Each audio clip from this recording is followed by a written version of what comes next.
We're here in the town of Westminster, Maryland. It's about 45 minutes northwest of Baltimore. And here on Main Street, where most businesses taking place, the population, about 18,000 residents, could be considered working class. Most of the folks here, they make around $48,000 a year.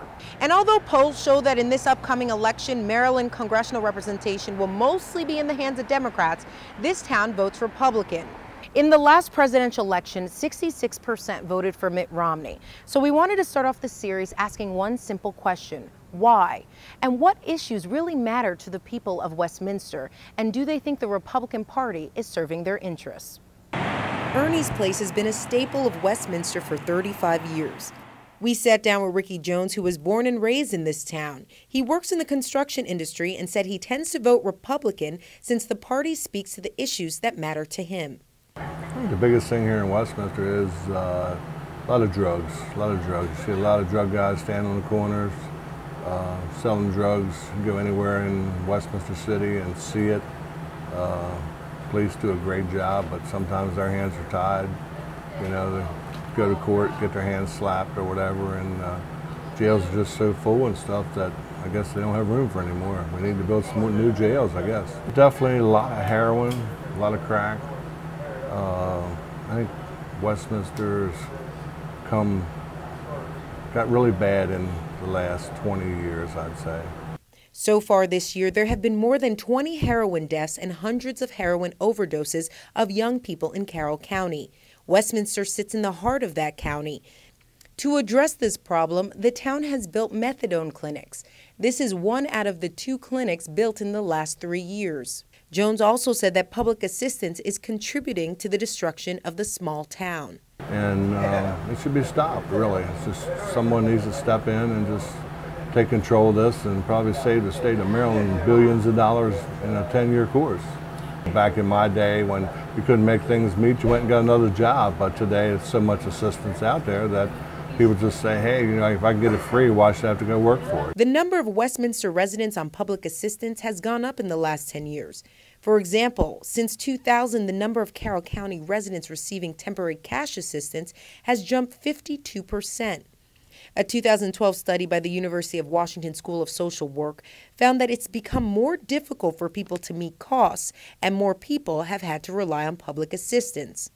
The self-sufficiency standard for Maryland found that costs related to housing, childcare, and food have gone up 65% in the last 10 years. But according to census data, the median income has only gone up 41%. Small business owner Mark Brown says public assistance is necessary, but thinks drug testing should be required. Well, personally, I was on DSSI for a minute, disability, because I got paralyzed, learned how to walk, you know, all that good stuff. So, I mean, that was very beneficial. But then, obviously, I'm not on it now. So it's not supposed to be a crutch, like that you lean on the rest of your life. You know, as soon as you can get off of it, get off of it. But then you're just talking about people's work ethic, you're talking about people's personality, their character, like who wants to actually work and feel pride about doing a good day's work, or would just rather be content and laying back and getting welfare, you know. And then, like, I don't know, I've never been on welfare, and I'm not gonna put my 2 cents too much, but there's been talk of drug testing to, you know, get on welfare, to stay on welfare, and I know that would be more money in the tests themselves, but then if half the people who are on welfare are on drugs and then they don't get it, there's a lot more money. Brown said he's on the fence politically and could vote for either a Democrat or Republican.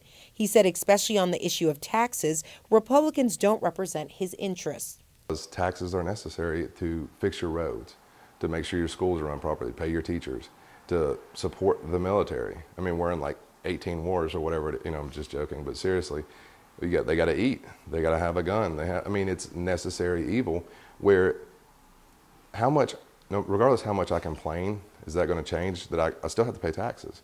So just accept it and move on. Like, that's it. Joe Nash has been living in Westminster since the 80s. He said homelessness has been one of his main concerns.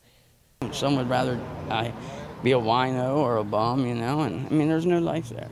There's more you could do for yourself, but you got to want to do it before you can do it. In 2009, the Rosewood Center Mental Institution closed down. Residents say many patients were just released on the streets. Also, we found that many residents we spoke to were concerned with unemployment. According to the Maryland Department of Labor, Carroll County's unemployment rate is at 5.8%. That's below the Maryland state average of 6.4%. Currently, publisher Penguin Random House is one of the largest private employers in Westminster. Its distribution center employs more than 800 people. Workers are not unionized, and a starting salary in the warehouse pays $8 an hour. Men's apparel retailer Jose Bank has its corporate headquarters in Carroll County. And also major defense contractor Northrop Grumman currently employs 400 people. But major industries in the past 10 years have been downsizing.